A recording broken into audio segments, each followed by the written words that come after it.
Well, as a child growing up, I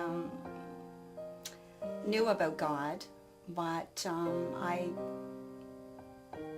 guess I thought that if I knew about God, that was all that I had to know. All I had to do was just know about Him and go to church and live, you know, relatively, I thought, good as a kid.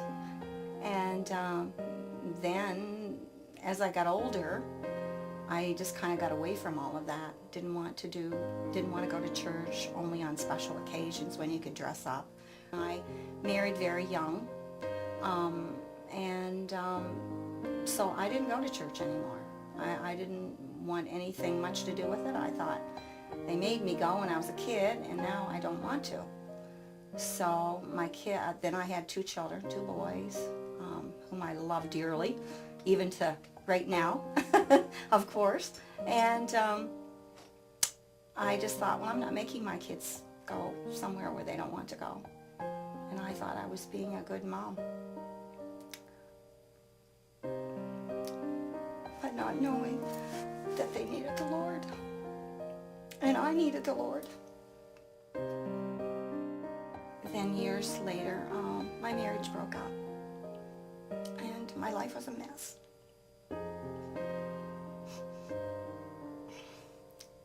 My kids suffered a lot because of it. And I didn't realize how they were suffering. But I knew there was something missing so desperately. My friends had this guy that they knew that had gone through a marriage and a breakup and a divorce and so on, and they kept talking about this guy whom I didn't even know because he was out west and I had never met him, and he came home, and through them I met Jerry, my husband, who is my husband today. A friend of mine in Parsboro who had worked for me as a secretary at one time introduced me to Agnes. I was just completely infatuated with her. A lot of people would call it infatuation, but it was more than that with both of us. I thought she was neat. I thought she was a knockout, and I thought she had just a personality that sweet, caring, loving personality that just drew me to her. But anyway, when I met her, that kind of gave me quite a boost. That was 2 months after my divorce had come through.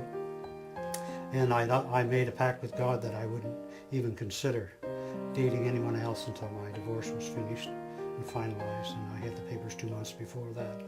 And then I decided I better get on with my life. And my life was kind of in a turmoil. I had financial problems, I had relational problems, I had, just numerous problems going on in my life at that time. So at that time I didn't feel like I was any spiritual giant or anything like that. And so I just was myself. Being a Christian carries certain characteristics anyway. And that seemed to be something that caused Agnes to ask questions.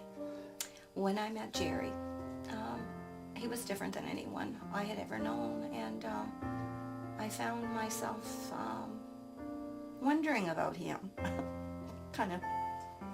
I heard he was religious through my girlfriend they both knew him, and I thought, well, he is different, and he would ask me out for dinner or something, and at first I didn't want to go or anything, so anyway, through all of this, I found myself being drawn to the type of person that he was. I found myself asking him questions. And so when she would ask questions, I would answer them to the best of my ability. And I always tried to do it with, it doesn't really matter with what I say, it has to do with what God says in His Word. He said to start reading in the book of John, which I did.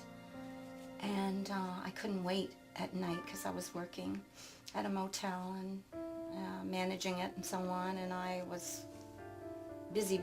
So I couldn't wait to get to bed at night so I could read this. And so I would get this Bible out, New Testament, and I'd start reading, and God was just opening my eyes to so much. And one of the things that I found myself asking Jerry was, do you mean to tell me if I died tonight without Christ that I would go to hell? And he said, Well, Agnes, it doesn't really matter what I say, but this is what the Word of God says about that thing. And I can show it to you in the Bible. and that was interesting.